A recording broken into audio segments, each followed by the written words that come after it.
गाथा अपने 144 पूर्ण हुई। कर्ता कर्म अधिकारी की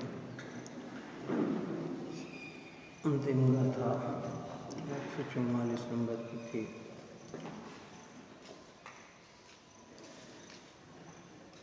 सम्यक दर्शन और सम्यक ज्ञान आत्मानुभूति से कहीं भिन्न नहीं है। पक्षातिक्रांत कहो, आत्मानुभूति कहो, सम्यक दर्शन कहो, सम्यक ज्ञान कहो, समय सार कहो, सब एक ही बात है। उसके ऊपर आचार्य ने 93 नंबर के कलश की चर्चा अपन ने की थी। अब यहाँ कहते हैं कि आत्मा ज्ञान से चेत हुआ था, सो ज्ञान में ही आ मिलता है। वह था कलश 94।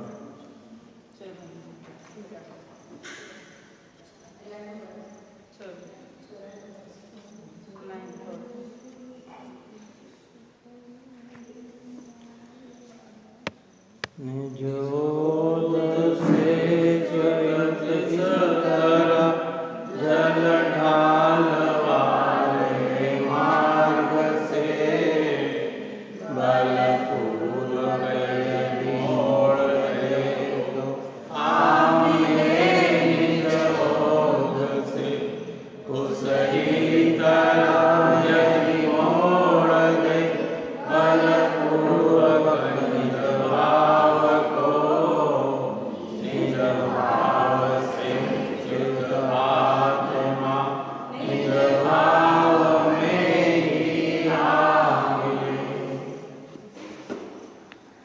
आचार्य अमृतचंद्र भगवंत करुणा करके आप और हमें समझा रहे हैं। ये जो ज्ञान की पर्याय आप और हमारी बाहर निकल रही है, रास्ता भटक गई है ना? जिस प्रकार नदी का पानी रास्ता छोड़कर दूसरा रास्ता पकड़ लेता है और फिर कोई उससे बलपूर्वक नया रास्ता बनाकर नदी में ही मिला देता है, तो नदी का पानी कहाँ की मिल जाता है? नदी में ही मिल जाता है। इससे हमारी ये ज्ञान की पर्याय परद्रव्य शरीर इंद्रिय मन वाणी बाह्य पदार्थों में बाहर निकल गई, चेत हो गई, अपने स्वभाव से चेत हो गई। अब इसे निज पुरुषार्थ के द्वारा इसका मुख मोड़ दें। जहाँ से ज्ञान की पर्याय निकल रही है और ज्ञान की पर्याय तो ज्ञायक को ही मुख्य बना दे, तो कहते हैं अपनी पर्याय कहाँ आ गई? अपने में ही आ गई। अर्थात यही शुद्धात्म अनुभूति है। तो श्लोकार्थ में जैसे पानी अपने समूह से चेत होता हुआ दूर गहन वहन में बह रहा हो, उसे दूर से ही ढाल वाले मार्ग के द्वारा अपने समूह की ओर बलपूर्वक मोड़ दिया जाए, तो फिर वह पानी के समूह की ओर खींचता हुआ प्रभाव रूप होकर अपने समूह में आ मिलता है। इसी प्रकार ये आत्मा अपने विज्ञान घन स्वभाव से च्युत होकर प्रचुर विकल्प जालों के गहन वन में दूर परिभ्रमण कर रहा था, उसे दूर से ही विवेक रूपी ढाल वाले मार्ग द्वारा अपने विज्ञान घन स्वभाव की ओर बलपूर्वक मोड़ दिया गया। इसलिए केवल एक विज्ञान घन के ही रसिक पुरुषों को, जो एक विज्ञान रस वाला ही अनुभव में आता है, ऐसा वह आत्मा को आत्मा में ही सिंचता हुआ अर्थात ज्ञान को खींचता हुआ प्रभाव रूप होकर सदा विज्ञान घन स्वभाव में आकर मिलता है। आत्मा स्वभाव से कैसा है? सदा विज्ञान घन स्वभावी है। प्रत्येक आत्मा का ये स्वभाव है, बना बनाया हुआ स्वभाव है, लेकिन अनादि से ही हमारे ज्ञान की पर्याय इस ज्ञान स्वभाव को, विज्ञान भवन स्वभाव को न देखते हुए पर में विचरण कर रही, हाँ विचरण कर रही है। गहन जंगल में निकल गई, इधर उधर पानी समूह बह रहा है, हमारा भी उपयोग न जाने कहाँ कहाँ। अभी यहाँ तो बहुत गंभीर दृष्टांत में खाली विकल्प की बात कही कि विकल्पों में बह रहा है। अभी तो आत्मिक विकल्प तो छोड़, बाहर बह रहा है। कहाँ बह रहा है? कल अपन ने कहा था बिल्कुल बरोबर। पहले मति ज्ञान और शुद्ध ज्ञान को क्या करना? सब मर्यादा में लाकर, कहाँ लाकर? मर्यादा। क्योंकि ये ज्ञान जितना फैलेगा उतना आत्मा से अपरिचित रहेगा, और जितना आत्मा के सन्मुख मर्यादा में आएगा उतना आत्मा की उपलब्धि के निकट आएगा। पांचों इंद्रियों के माध्यम से हमारा ज्ञान फैल रहा है, निरंतर फैल रहा है, अपने स्वभाव से चेत होते हुए बह रहा है। अब यहाँ कह रहे हैं बलपूर्वक, बलपूर्वक का अर्थ पुरुषार्थपूर्वक, आगम अभ्यास, ज्ञानियों की निकटता, बार बार चिंतन, अपना उपयोग पर से खींचकर आत्मा के सम्मुख लाके खड़ा करना, है ना? ये बलपूर्वक मोड़ दिया। शुभ भाव से शुभ भाव की ओर आए और शुभ भाव से अपना उपयोग शुद्धात्मा की ओर लाए।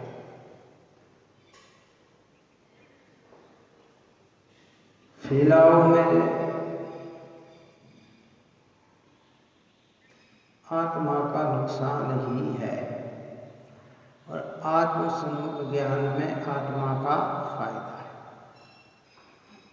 जितना फैला होगा ज्ञान का, जितना विस्तार होगा ज्ञान का, यदि लोक में ज्ञान का जितना विस्तार होता है जगत प्रशंसा करती है, लेकिन अपना क्या हो रहा है? नुकसान हो रहा है। क्योंकि ये ज्ञान पर की ओर जाने लग जाता है तो फिर चेत कहाँ से होता है? या अपने से होता है।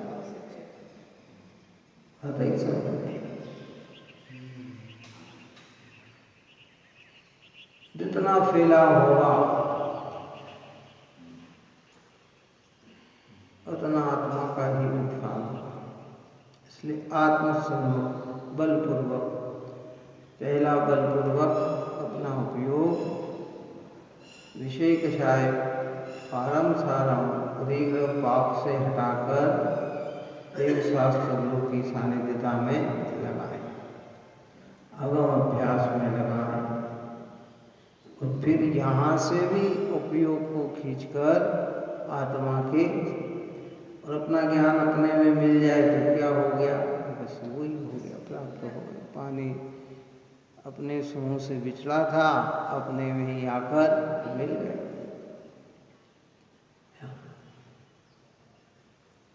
सोचो विचार करो। दृष्टांत बड़ा सरल है लेकिन दाष्टांत बहुत कठिन है। प्रैक्टिकल बहुत कठिन है, बात तो बड़ी सरल है। ये अपना उपयोग अपने में सीमित करना, तो वो सीमित कर कितना काल लग गया? अनादिकाल से आज तक का समय हो गया, हमने सीमित करने का मार्ग भी नहीं जाना, और मार्ग जान लिया तो सीमित नहीं कर पाए। क्या अब आगम के द्वारा मार्ग जान लिया ना, तो ये ज्ञान की किरणें अपनी जो ज्ञाशक्त हो रही है, शरीर इंद्रिय मन वाणी बाह्य पदार्थों में ही रच पच रही है, पंचेंद्रिय के विषयों में ही रच पच रही है, इन सब से उपयोग खींचकर अपने विज्ञान घन स्वभाव की ओर ले जाना है, इस ओर अपना उपयोग लाना।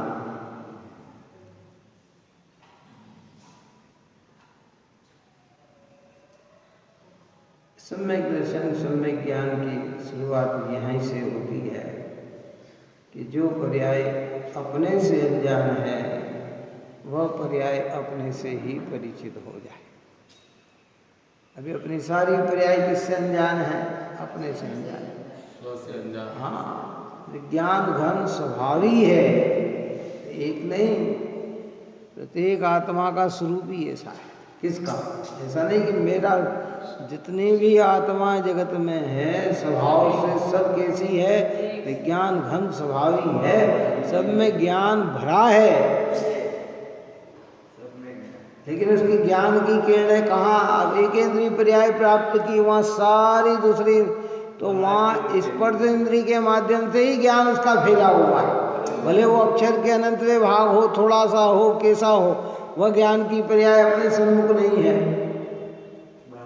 हमारे पांचों इंद्रिय के माध्यम से हमारी ज्ञान की पर्याय बाहर है। कितनी है? वह तो एक ही इंद्रिय के माध्यम से, हमारे तो एक इंद्रिय बंद न हो तो दूसरी तैयार, दूसरी नहीं हो तो तीसरी तैयार, तीसरी नहीं हो तो चौथी तैयार, चौथी नहीं हो तो पांचवी। और जब निद्रा में 5 इंद्रिय सीमित होती है तो मन अपना काम करने चालू कर देता है। छठी इंद्रिय जिसको कहा गया, ये छठी इंद्रिय है। 5 इंद्रिय व्यक्त है, छठी इंद्रिय अव्यक्त है, लेकिन आगम ज्ञान की अपेक्षा वो छठी इंद्रिय भी व्यक्त है।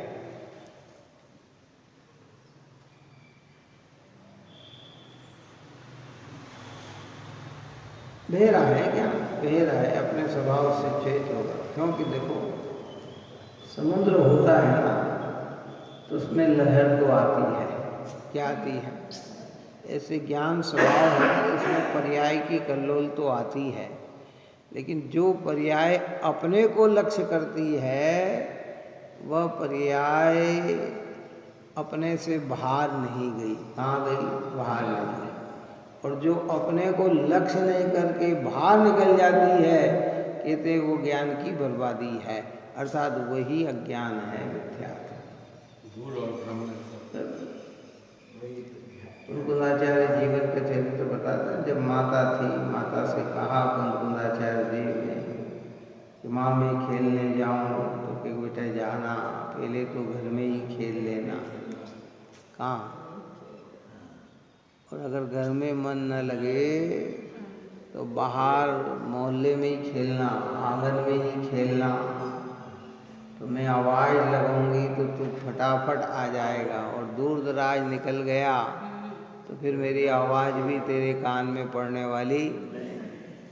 इसी जनवाणी माता पर उनको संबोधन दे रही कि हमारी ज्ञान की किरणें पहले तो अपने ज्ञान में ही लग जाए। ज्ञाता विज्ञान घन स्वभाव जो है ना हमारा, आत्मा बना ही तो उससे है, इसलिए विज्ञान घन कहा। विज्ञान स्वभावी और विज्ञान घन, घन मतलब ठोस, लबालब। इसमें से जो कल्लोल निकल रही है, पहले तो ये अपने में ही रमण करे तो बहुत श्रेष्ठ है, और नहीं तो कहते कहाँ खेलना, कि देव शास्त्र गुरु की सानिध्यता में खेलना, बगियों में खेलना बाहर। तो आवाज़ लगाएं। दिगंबर मुद्रा में तो ऐसे ही होता है, क्षण क्षण में अंतर्मुख हो सिद्धों से बात। उपयोग बाहर आया फिर अंदर जाए, बाहर आया फिर अंदर जाए, बाहर आया फिर अंदर जाए। क्यों?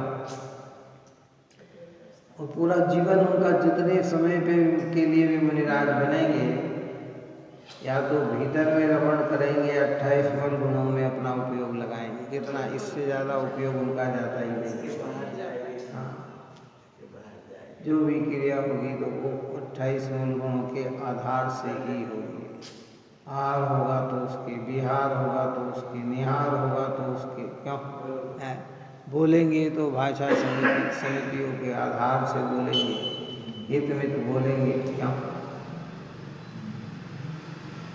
उसमें ही उनका उपयोग लगता है, फिर अंदर में चले घूमने के लिए।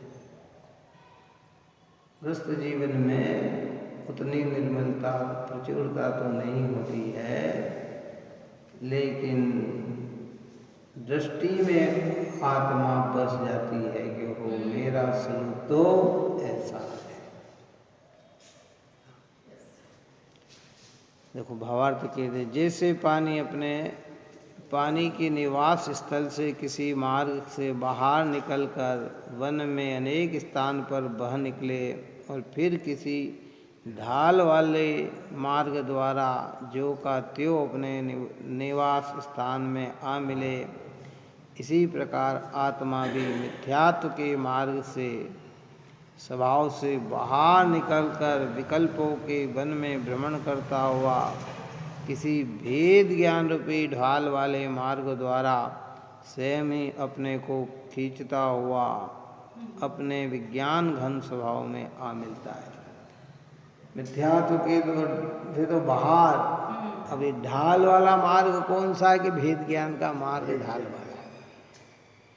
पानी कहाँ मिलेगा? एक बार पानी निकल गया ना तो वो वापस कोई ऊंची जगह पे आके नहीं मिलेगा, वो ढाल वाले मार्ग पे ही आके मिलेगा। कहाँ मिलेगा? जहाँ सहजता से इधर से निकला और इधर नदी है, इधर खोद दिया तो वो पानी पूरा वापस कहाँ चला जाएगा? तो कहते भेद ज्ञान रूपी ढाल वाले मार्ग पे, जिसमें अपना और पर का विचार बने कि शरीर और शरीर में प्राप्त ये इंद्रिया, ये भाषाएं, ये मन के विकल्प, ये सब अलग वस्तु है और मैं चेतन आत्मा एक अलग वस्तु। मेरा ज्ञान ज्ञेयों के आसक्त होकर ज्ञेय में ही चला गया। हमारा ज्ञान क्या हो रहा है? बरेली ने एक दृष्टांत दिया था, शायद मैंने पहले भी इस दृष्टांत को कहा था।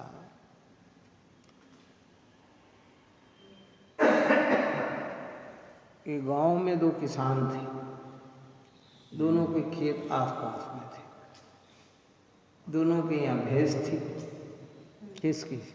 दोनों के यहाँ भैंस थी।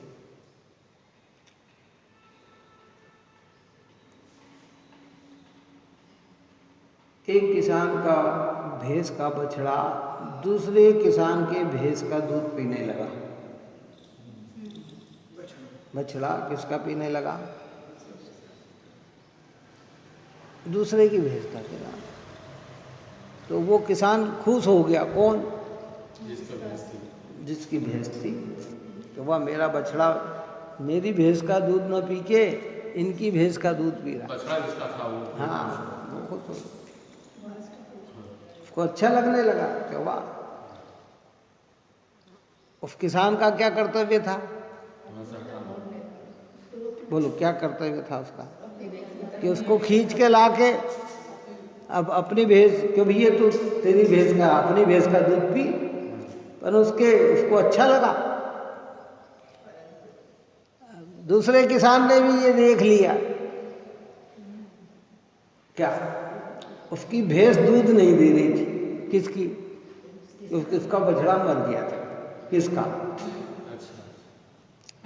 तो वो खुश हो गया। कौन खुश हो गया? कि ये पी के कम से कम दूध तो देगी। उस समय मशीनी युग नहीं था, है ना सर? अब इधर ये खुश हो रहा है।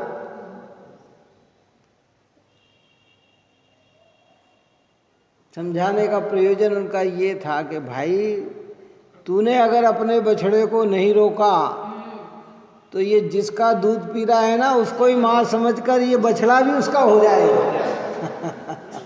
किसका हो जाएगा? फिर तो इसको खींचेगा तो नहीं आएगा, ये बार बार किसके पास जाएगा? अपनी माँ के पास जाएगा। तो ऐसे आप और हमारा उपयोग जो है ना, ये निकल कर गेय में जा रहा है। हम प्रसन्न हो रहे हैं, खुश हो रहे हैं कि वाह चलो आज तो ये मजा आया, आज ये देखा, आज ये खाया, आज ये पिया, आज ये स्पर्श किया, लेकिन पता नहीं ये गया शब्द ज्ञान आत्मा की बर्बादी है। तो इसको अपने भेद ज्ञान रूपी ढाल के द्वारा सींच बार बार उपयोग को अपने आत्मा संभव करना। मैं चैतन्य स्वाभाविक ज्ञान घन स्वाभाविक हूँ। शरीर इंद्रिय मन वाणी संयोग सब मैं नहीं, मेरे नहीं, ये कल भी मेरे नहीं थे, आज भी मेरे नहीं हैं, कल भी मेरे नहीं होंगे। मैं भ्रम से इन्हें अपना मान रहा हूँ, और जब अपना उपयोग अपने में समाएगा तो भ्रम हमारा क्या होगा, निकल जाएगा केवल। मुझे तो इन बातों की खबर नहीं। हरी छल इसी को कहते हैं। छल का मतलब क्या है? मायाचारी का मतलब यही तो होता है कि अपन संतुष्ट अपनी चीज में दूसरों में संतुष्ट हो जाते हैं, और इसमें नुकसान किसका हो गया? अब देखो, अनादिकाल से आप और हमारा उपयोग अपने में नहीं आया और 5 इंद्रियों और विषयों में ही लगा रहा, तो हमारी आदत ऐसी पड़ गई कि अब इसे खींचना चाहो तो भी नहीं खींचाता है। कैसा? लेकिन फिर भी एक अवसर मिल गया कि ढलान मार्ग, खड़े मार्ग पे तो तू कर नहीं पाएगा, लेकिन जहाँ ढलान मार्ग आया, संगी पंचेंद्री पना पाप प्राप्त किया, ऐसे भगवंतों के निकट आया, ऐसी जिनवाणी माता के निकट आया, अब तुझे भेद ज्ञान की कला समझ में आने लगी, तो फिर ये भेद ज्ञान के मार्ग से जो उपयोग अपना ज्ञेयों में जा रहा था वो खिंचाकर वापिस अपने ज्ञान में आ जाए, तो पानी अपने से बिछड़ा हुआ कहाँ मिल जाता है? अपने में ही आ समाता है। परिणति उपयोग से निकली उपयोग में ही समाती, कोई तो आनंद है। हमारी ज्ञेय तो इतने से है, हमारे ज्ञान के विषय इतने से भी बहुत कीमती, बिल्कुल सूक्ष्म। जैसे दृष्टांत दिया ना, संसार में कितना सुख है इंद्रिय जनित, तो कहा कि भाई स्वयं रमण समुद्र जितना पानी उतना तो दुख, और उसमें एक बाल की नोक डूबे उस पे जो बूंद पे ठेर जाए उतना इंद्रिय जनित सुख। हमारा ज्ञान तो बिल्कुल इतना सा है, कितना सूक्ष्म। केवल ज्ञानी का ज्ञान कितना स्वयंभू रमण समुद्र जैसा ज्ञान है, वो इतने ज्ञान में होते भी अपने ज्ञान को अपने में रमाते हैं, और हमारा ज्ञान इतना सा होकर भी कहाँ भाग रहा है, बार बार ये में आशक्त हो रहा है। बार बार उपयोग कहाँ दौड़ लगाता है कि ये में ही लगाता है, ये में ही संतुष्ट होता है, ये में ही अच्छा बुरा ढूंढता है, ये से ही लाभ हानि मानता है, ये की प्राप्ति में ही संतुष्ट हो जाता है। कि भाई यही तो हमारी सबसे बड़ी भ्रांति और भूल है। इस भूल का निवारण करना है। मिथ्या मार्ग के द्वारा निकल गया ज्ञान, बह गया ये, अब ढलान मार्ग।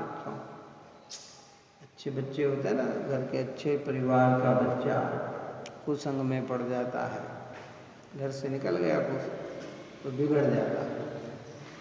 अब वो सुधरेगा कब? बोलो कब सुधरेगा? जब उसे कोई अच्छा सत्संग मिल जाए, अच्छे व्यक्ति का संग मिल जाए, वो उसकी निकटता में आ जाए, तो फिर वो क्या हो जाता है? सुधर कर फिर वो पुनः कहाँ आ जाता है? अपने घर में आ जाता है। सत्संग मिल जाए। कुसंग रहते हैं, सत्संग मिल जाए, बुद्धि का विकास हो जाए, ज्ञान समझ में आने लग जाए, हित हित जानने लग जाए, तो फिर वो क्या करेगा?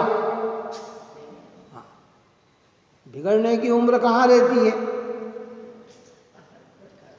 कहाँ रहती है बिगड़ने की? तो बाल अवस्था ही है बिगड़ने की, तरुण अवस्था ही है बिगड़ने की। जब धोखी की व्यवस्था समझ लेता, अपना हित समझ लेता है, तो फिर बिगड़ता नहीं है। और उसका सुधारा भी कहाँ होगा? कि जब वो बिगड़ने में जब सत्संग का मिलेगा तो तब सुधरेगा। ऐसे कह रहे हैं कि अपना ज्ञान निकला बिगड़ रहा है, ढाल वाला मार्ग मिल गया, जिनागम भेद ज्ञान करूं बार बार बार बार बार, मैं तो ज्ञान घन स्वभावी हूँ। पर मैं तो कह दिया कि पुराण पुरुष है, पुराण पुरुष है।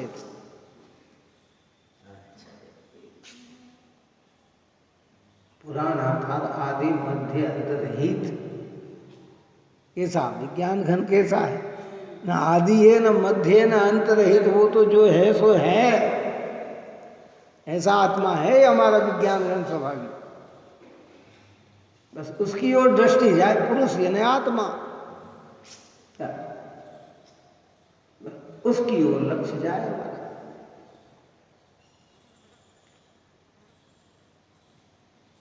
घबराना नहीं, बात बड़ी कठिन लगे, समझ में आने लगे। आप हम ये मत समझे कि हम सुधर गए हैं, लौकिक व्यवहार में सुधरे हैं हम। जब तक मिथ्यात्व का अंश रहेगा हम बिगड़े हुए ही हैं। बात ही समझने, लौकिकता में तो हम कह रहे हैं साहब हम बहुत सुधर गए, हम तो आज ये नहीं करते, ये नहीं करते, ये नहीं खाते, ये नहीं पीते, ऐसा करते हैं, पाप तो हम करते ही नहीं हैं, हम तो अच्छे कार्य में ही लगे हुए हैं कि हम तो सुधर गए, कि ये लोक व्यवहार सुधर गया होगा, परमार्थ में तो हम बिगड़े हुए हैं। जब तक हमारा उपयोग अपने में आकर नहीं समाए तब तक हम बिगड़े हुए हैं।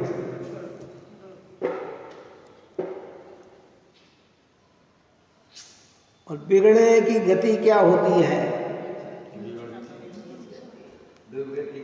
दुर्गति के अलावा कुछ क्यों? बिगड़ा है ना दुर्गति, सुधरा है ना सदगति की प्राप्ति। गुरुदेव श्री के प्रवचन में आया था 144 गाथा के अंदर, अपन ने प्रिपेयर नहीं किया। धारा 144, लौकिकता में जैसे धारा 144 होती है, कौन सी? उसके अंदर क्या है? धारा 144 का अर्थ ये लगाया जाता है कि भीड़ इकट्ठी न की जाए। क्या नहीं की जाए? भीड़ इकट्ठी न की जाए। और भीड़ अगर इकट्ठी की गई है तो दंड का अधिकारी होता है। क्या काय का? 144 लग गई। लोक व्यवहार में है कि भाई 5 जने से ज़्यादा एक जगह खड़े नहीं रहना। आप बात करोगे तो 5 जने से ज़्यादा नहीं खड़ा है, और अगर ज़्यादा खड़े हुए तो कानून तोड़ के तत्काल आपको गाड़ी में बिठाकर जेल में अधिकारी है। तो कहते 144 धारा, मतलब यहाँ शरीर, संयोग, इंद्रिय, मन, वाणी सबको इकट्ठा मत करो, एक आत्मा को रहने दो। और ये भीड़ इकट्ठी हो गई तो इसका फल 4 गति 84 लाख योनि में दंड भोग रहा है तुम्हें। बात हमारी समझ में नहीं है क्या? गुरुदेव श्री थे, गजब के थे, कष्ट थे भाई। अध्यात्म का तो डंका बचा दिया उन्होंने, मूल वस्तु को समझाया कि देखो कैसी वस्तु लगता है, सोचे अपन विचार। जब न्यायिक दृष्टि से सोचते ना भैया, भीड़ इकट्ठी नहीं करना, बैठो ये गाड़ी में चलो है। हमने अपने उपयोग में कितनी भीड़ इकट्ठी कर रखी, कितनी भीड़ इकट्ठी कर रखी है। अरे देखो भाई, अगर अभिप्राय में जाके देखे ना तो जितना संयोग में भीड़ इकट्ठी नहीं की है ना, उससे ज़्यादा इच्छाएं और अभिप्राय में हमारी भीड़ इकट्ठी पड़ी हुई है। अभी बाहर में तो इतनी सी चीज़ मिली है हमको, कितनी मिली, लेकिन अभिप्राय में हमें हमारे कितना पड़ा हुआ है। अगर प्रधानमंत्री बना दे तो आज तैयार, और पूरे विश्व का राजा बना दे तो आज तैयार है बनने के लिए। इतनी इच्छा है इसकी तैयार है। जहाँ जहाँ नई चीज देखी कि अरे ये मुझे प्राप्त हो, मुझे भी ये प्राप्त करना, तो ये क्या है? बाहर प्राप्त करा ये तो स्थूल है, और इच्छाएं में प्राप्त करने की कितनी इच्छा है। तब तुम हम धारा तोड़ेंगे तो फिर हमें दंड तो भोगना पड़ेगा। यहाँ कहते तुम्हारे अभिप्राय में ये होना चाहिए क्या? मैं तो विज्ञान घन स्वभावी हूँ, चिन्मात्र चैतन्य मूर्ति हूँ, ज्ञायक स्वभावी हूँ। मुझे तो ज्ञान स्वभावी ही चाहिए, अन्य कुछ भी नहीं चाहिए। मेरा मुझे मिल जाए तो मुझे अन्य से क्या प्रयोजन। तो कहते भैया बलपूर्वक मोड़ दो इसको, उपयोग को क्या करो, बलपूर्वक मोड़ो। और इसके लिए ये सब है। तो किसी भी चीज में मन नहीं लगता, लगाना पड़ता है। क्या है, अब हम सोचे कि हर चीज में एकदम मन लग जाए, नहीं, लगाना, वो लगाना है ना, वो बलपूर्वक है, वो पुरुषार्थ पूर्वक है। और धीरे धीरे जब एक बार रास्ता बन गया, पानी इधर से निकला, चयित हुआ, घूमा और रास्ता मिल गया, तो बार बार इधर से आके इधर ही मिलेगा, वो तो वो बाहर कहाँ जाएगा, उसकी मर्यादा हो गई ना। इधर से निकल कर इधर इधर इधर इधर इधर इधर इधर हो गया। क्या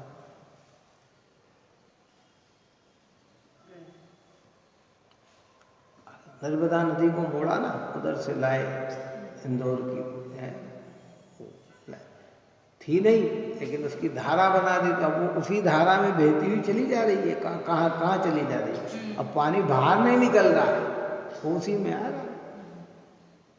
इसी के लिए उपयोग को खींचो। लगता थोड़ा कठिन है, हमें क्या लगता है कि खाओ, अरे भाई अपना उपयोग अपना काम करे तो सोने में सुहागा हो जाता है। करना तो पड़ेगा। सच्चे सुख के लिए प्रारंभता यहीं से होती है। वृद्धि और पूर्णता तो आगे की बात है।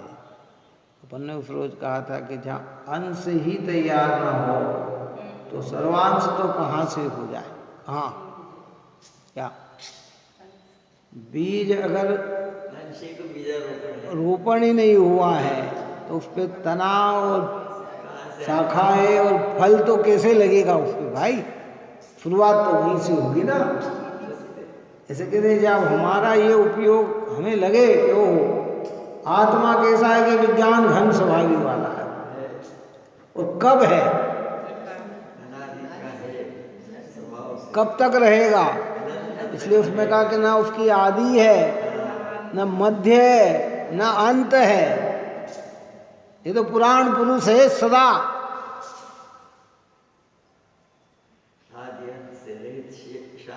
आदि यानी ना तो इसकी प्रारंभता है, मध्य यानी ना ये बीच में है, न अंत कभी इसका नाश होने वाला है। ऐसा विज्ञान घन स्वभावी आत्मा सदा से है। ये भगवान महावीर स्वामी को भगवान बने को कितने साल हुए? 2500 ने कुछ साल हुए निर्माण हुए, क्या है ना? 2600 नहीं हुए, 2600 ने ऊपर तो जन्म को हो गए। 72 साल बाद है ना, 30 साल 42 साल की उम्र में उनको केवल ज्ञान की प्राप्ति हुई। भगवान तो तब बने जब 30 वर्ष तो उनकी गृहस्थ जीवन के रहे, 12 साल उनके मुनि जीवन के रहे, फिर केवल ज्ञान हुआ है तो हुआ। अभी अपन ने भी निर्वाण उत्सव को मनाया ना अपन ने, 2500 ने कितना, उसमें फिर अपन 30 साल और जोड़ दो, इतने साल हुए भगवान बने को, अरिहंत बने को। विज्ञान घन ये जो भगवान बने ये तो पर्याय के बने। काई से जो उपयोग बाहर जा रहा था ना वो सारा उपयोग उनका काय में हो गया। जो विज्ञान घन स्वभाव भीतर में था उसमें सारा उपयोग उनका समा गया तो परमात्मा का। अब वो विज्ञान घन स्वभावी कब से थे? अनादि से। ऐसा थोड़ी कि भगवान महावीर की पर्याय में होगी, स्वभाव की बात कर रहा हूँ। पर्याय में तो अभी हुए, भगवान का निर्माण हुए, केवल ज्ञान प्राप्त हुआ जब से भगवान पर्याय में परमात्मा बने। जैसे आप और हम अनादि से कैसे हैं, विज्ञान घन स्वभावी हैं, पर्याय में भी हमारे प्रकट ही नहीं हुआ, उनके तो प्रकट हो गया। अब कब प्रकट होगा कि ये ढलान मार गया, इससे उधर से हटकर जिसको मोड़ दिया, ज्ञान के सन्मुख कर दिया, ज्ञान का ज्ञान में वेदन हो जाए तो परिणति निर्मलता को प्राप्त हो जाए।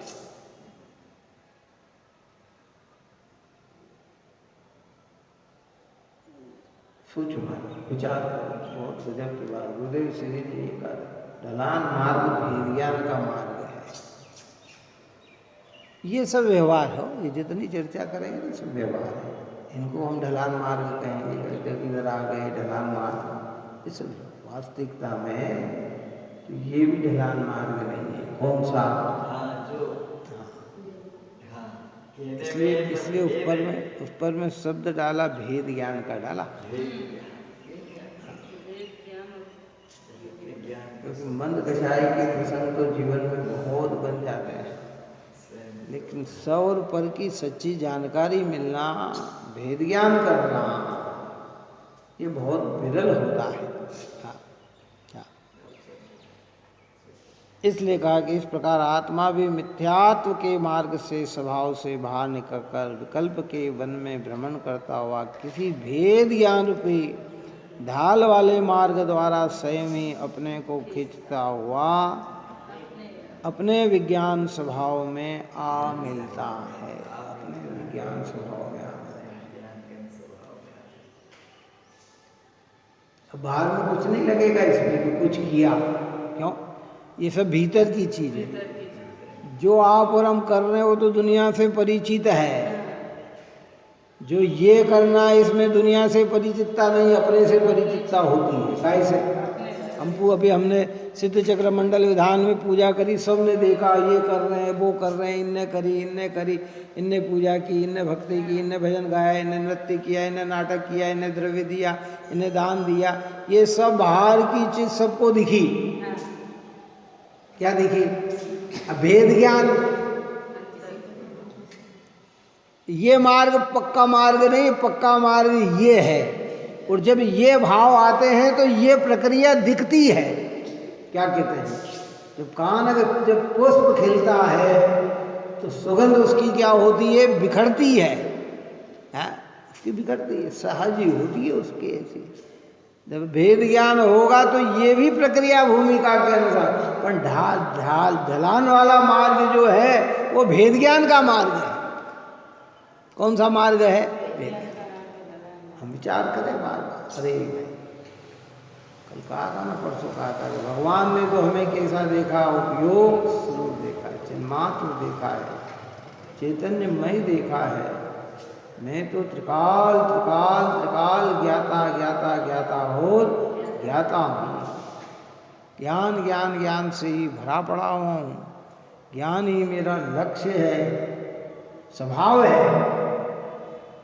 ये ज्ञान की किरणें निकल रही है, ज्ञान में ही समा जाए, इतना मेरा लक्ष्य है। और क्या है?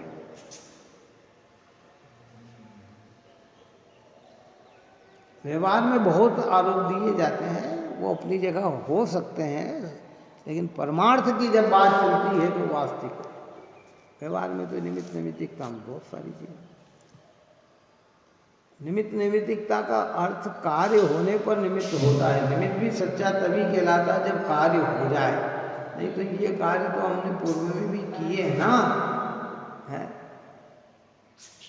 तो अनंत होगा। एक दिन भी आप और हमारा ऐसा बताएं हम, जब से बालपने से जहाँ से जागृति आई हो, 8 साल की उम्र बताते हैं उसको, उसके पहले एक दिन भी ऐसा नहीं गया होगा कि जिस दिन हमने एक भी बार नमोकार मंत्र नहीं बोला हो। इतना, चाहे स्वाध्याय करते थे चाहे नहीं करते थे। बात समझ में आई कि नहीं? नमोकार मंत्र के संस्कार तो जन्म से मिल गए ना हमको। बोलो नमो ओरियंताण, हर कार्य में प्रतिदिन ही बोला होगा ना। आज भी जो जैनी बच्चे जिनको नमोकार मंत्र है, वो अगर हनुमान जी के सामने भी जाके खड़े होंगे तो नमोकार मंत्र ही बोलेंगे, क्योंकि उनके ख्याल में क्या है, चलो बताओ। वो कहीं दूसरी भी जगह जाएंगे तो वो क्या बोलेंगे? नमो ओरियंताणम, नमो सिद्धाणम, नमो आयरणम, नमो उज्जैनम, नमो लोही, सब साथ। और आगे आगे तो और भी समय पे यथा समय पे सब कर रहे हैं, लेकिन ये भेद ज्ञान का मार्ग नहीं पकड़ा। कौन सा नहीं पकड़ा? अब यहाँ ये कह रहे हैं ये ढलान मार्ग है तुम्हारा, यहाँ आके इसमें पड़ेगी आप।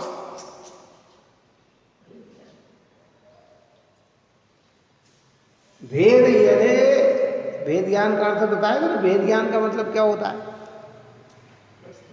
शाब्दिक अर्थ करो पहले इसका।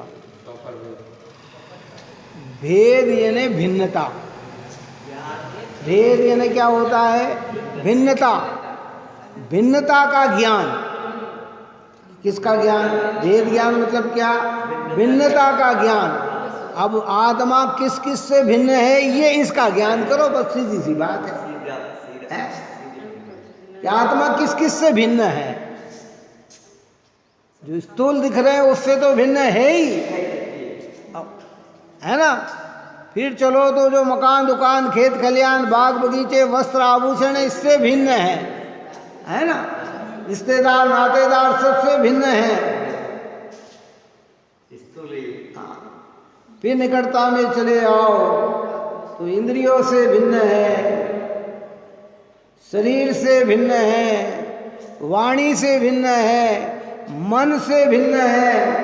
फिर अंदर चले जाओ 8 कर्म की रचना से भिन्न है। फिर अंदर चले जाओ तो पुण्य और पाप के परिणाम से भी भिन्न है। तो फिर बचा क्या?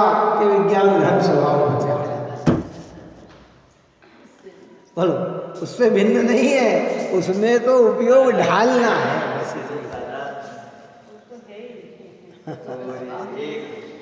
ये ढलान मार्ग ये मार्ग है, ढलान मार्ग ये मार्ग।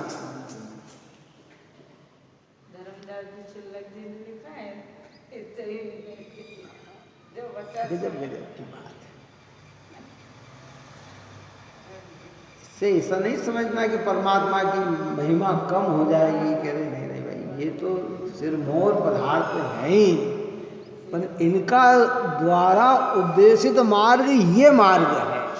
बात ही समझ में कि नहीं आई? अनंत भगवंतों की भक्ति, अनंत सिद्ध भगवंतों की भक्ति, लेकिन उसमें है क्या? वो सब अपनी ओर तो ढलाता है, अपनी ओर तो अध्यात्म को चूर करना है तो कैसे करेंगे भाई? सारी बात समझ में आई। वो भैंस का बछड़ा वो उधर गया ना, काहे से गया? अगर वो उसी समय रोक लेता तो क्या होता? बोलो। अरे ऐसे ये ज्ञान की किरणें हमारी गेह में जा रही है, अगर हम इसी समय रोक ले तो क्या होता? कि इतनी तकलीफ नहीं पड़ती। लेकिन अब ये इसकी आदत न हो गया, क्योंकि हमें पहले आनंद आया था कि अच्छा जा रहा है तो अपना क्या बिगड़ रहा है? अब इसको पलटाना बहुत मुश्किल हो गया। इसलिए आप और हमारी आदत हो गई पंचेंद्रिय विषयों में। तो कल उसमें बोला था पाठ कि विषयों की त्याग की बात तो करता है, पर लक्ष्य विषयों का ही है, चाह कहाँ की है? हमारी ऐसी आदत हो गई, हम सबको भिन्न, फिर भी समय पे दाल में जरा सी मिर्ची कम है तो मज़ा नहीं आया, नमक कम है तो मज़ा नहीं आया, शक्कर नहीं मिली तो मज़ा नहीं आया। ऐसा आसक्त हो गया उपयोग हमारा। कैसा आसक्त हो गया? बात समझ में आए? थोड़ी सी कमी लगी कि गर्मी में कूलर एसी पंखा ना मिले तो ये हमारी ऐसी आदत हो गई। अब इस ये उपयोग इतना गयाशक्त तो हो गया कि ये अपने सन्मुख नहीं होगा।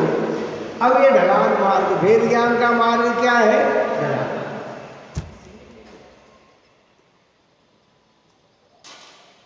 सत्य हमारे ज्ञान में तो आना चाहिए भाई। देखो सत्य समझकर ही सत्य पे चला जा सकता है। सत्य ही समझ में ना आए तो सत्य पे चला कैसे जाए? बताओ। मार्ग ही नहीं मिले तो मार्ग पे चलेगा कैसे? पहले मार्ग तो पता लग जाए ना कि ये मार्ग है। ऐसे जिनवाणी भेद ज्ञान के द्वारा हमें बता दीजिए कि भाई ये हमारा पांचों इंद्रिय के माध्यम से उपयोग बह रहा है, बह रहा है, बह रहा है। हर इंद्रिय का अपना अपना अपना अपना अपना अपना अपना। तो कहते इस मार्ग से उपयोग गहरा है, इसको बदलो बस। अभी यूं जा रहा है, अब इसको ऐसे करो बस।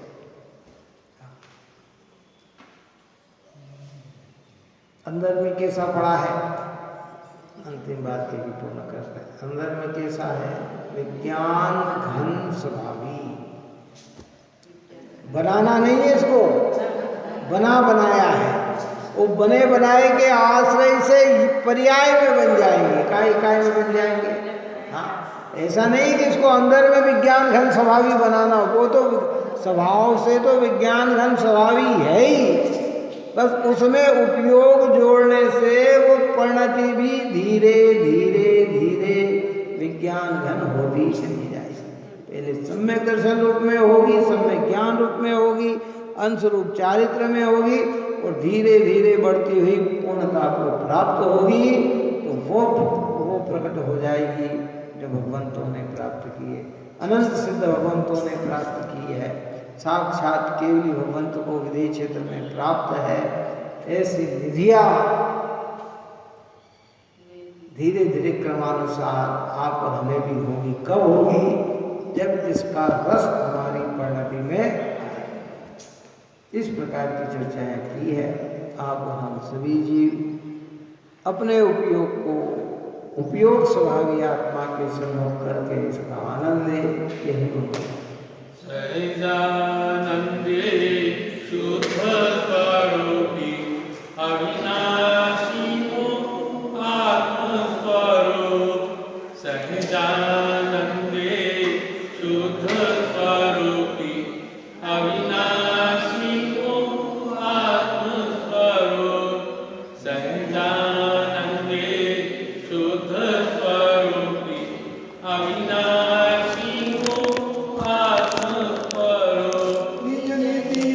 निज में बताई यह अनंत उपकार है, उसके लिए जिनवाणी माँ को वंदना शतबार है, वंदना शतबार।